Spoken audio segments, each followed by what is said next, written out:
धन्यवाद सभापति महोदय, मुझे आज मांग संख्या 16 पर बोलने का जो अवसर दिया।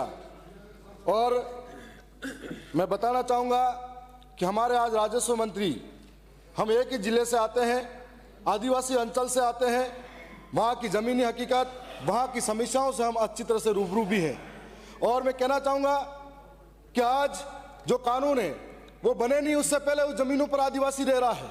जब राजस्व मंत्री जी राजस्व मंत्री बने थे, आदिवासियों में एक बड़ी उमंग से उम्मीदें थी कि जो लोग बरसों से ज़मीनों पर रह रहे हैं, वो ज़मीन के मालिकाना हक से वंचित हैं, उनको 91 की रसीदें भी अलॉट हैं, लेकिन वन विभाग हो या चारागाह हो या बिला नाम जमीन हो, आज तक वंचित है। हमें उम्मीद थी कि सरकार 2 साल के अंदर शिविरों का आयोजन करेगी और शिविरों का आयोजन के माध्यम से इन गरीब और आदिवासियों के मालिकाना हक मिलेगा, जमीन के पट्टे मिलेंगे, लेकिन ऐसा 2 साल में उम्मीद पूरी नहीं हो पाई। मैं याद करूंगा, आज पूर्व के जो मंत्री हैं नंदलाल जी, वो एक ऐसे मंत्री थे जिन्होंने मंत्री रहते हुए आदिवासियों का बहुत भला किया था। आज आपको भी उनकी विरासत के बल पर सदन के अंदर आए हो तो आदिवासियों को भला आपको करना चाहिए। आज साथ साथ में आप हम एक ही जिले से आते हैं, मेरी विधानसभा के अंदर 54 ग्राम पंचायतें हैं, 54 ग्राम पंचायतों के साथ में एक नगर पालिका है। आपको भी मालूम है, कांग्रेस की सरकार के अंदर मुंगाना को तहसील बनाने की मांग हो रही थी, इस बार भी मांग हो रही थी और ये मांग वाजिब भी थी, लेकिन फिर भी राजनीतिक कारणों से मुंगाना को तहसील बनाने से वंचित किया। मैं इस बार फिर से मांग करता हूं कि मुंगाना को तहसील बनाया जाए और उसके बाद में हमारे यहाँ पर केसरियाबाद और बेडावल को उप तहसील का दर्जा दिया जाए, ताकि जंगलों के अंदर लोग जो बिखरे बिखरे रह रहे हैं उनको आराम मिले।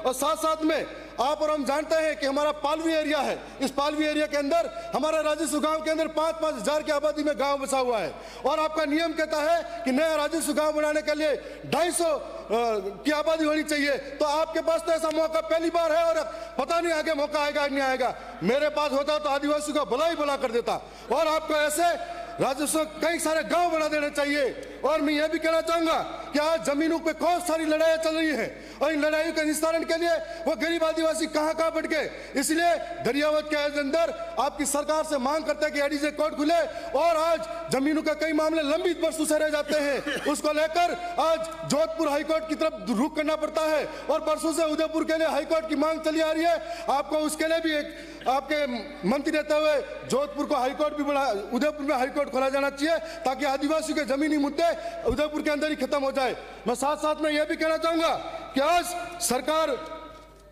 2 साल बनाम 5 साल की चर्चा कर रही है। राजस्थान की जनता इसकी यह मांग नहीं है कि उनकी उपलब्धियां गिनाए, यहाँ पर उनके प्रचार हो। और आज आपके पूछना चाहेंगे कि आदिवासी अंचल का हाल क्या है। कभी पानी के लिए तरसता है, कभी बिजली के लिए तरसता है, कभी सड़कों के लिए तरसता है। यह सरकार आई या यह सरकार आई हमदर्द बनी, लेकिन कभी न किसी का कभी सहारा नहीं बनी। और आज जब दुनिया इसरो पे जाने की बात करती है, मेरी विधानसभा के अंदर बच्चे पहाड़ों पे पढ़ाई कर रहे हैं। आज कई स्कूलें मंदिरों में चल रही है, कई स्कूलें पहाड़ों के नीचे चल रही है, किसी ने ध्यान नहीं दिया। साथ साथ में सरकार अपनी उपलब्धियां गिना रही है। मैं याद दिलाना चाहूंगा कि प्रदेश का बेरोजगार जो एक तख्त की निगाहों से इन सरकारों की तरफ देखता है, जब कांग्रेस की सरकार थी तब पेपर लीक के बड़े बड़े घोटाले हुए थे और उस पेपर लीक के घोटालों में सरकार ने उम्मीदें जताई कि नई सरकार आएगी, नई नीतियां बनाएगी, नई नीतियों के साथ में हमारे लिए काम होंगे और नई नीतियों के साथ में बेरोजगारों के हाथ में रोजगार होगा।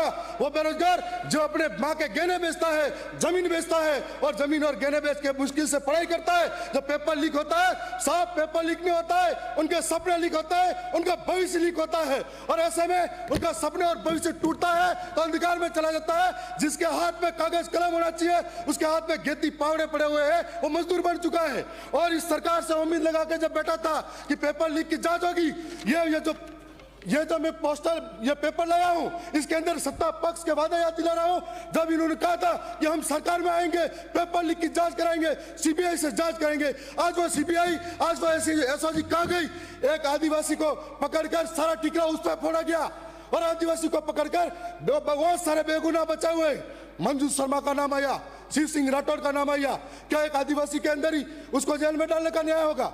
और ऐसे मगरमच्छ पकड़ेंगे कब पकड़ेंगे? बेरोजगारों के साथ में कब न्याय होगा?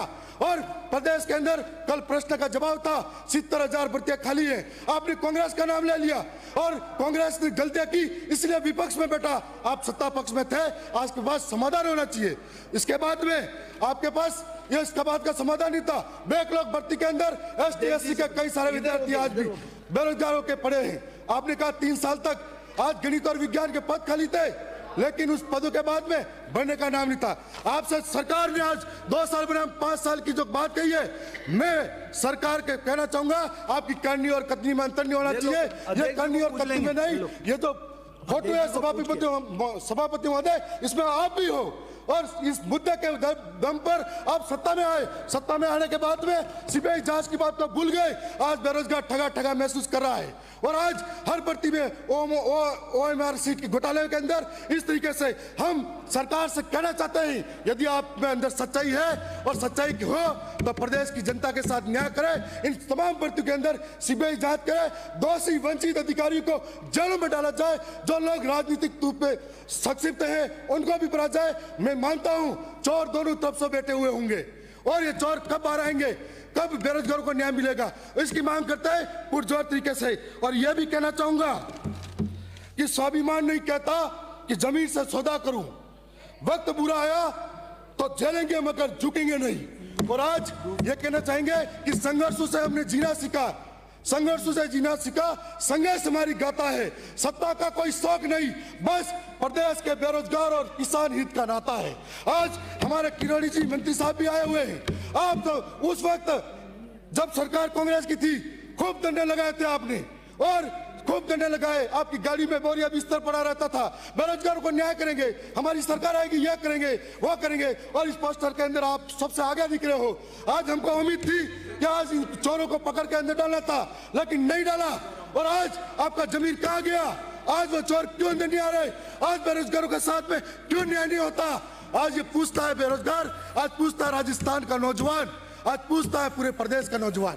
और आज हम इसकी सीबीआई जांच की मांग करते हैं और हम सरकार से भी कहना चाहेंगे, हम राजस्थान सरकार श्री सोनलाल नायक श्री सोनलाल जी नायर।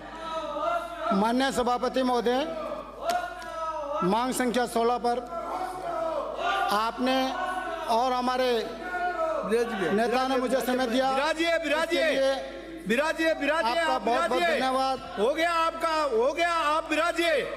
माननीय सभापति महोदय, हो गया, आ गया, सरकार के संज्ञान में आ गया, आप विराजिए।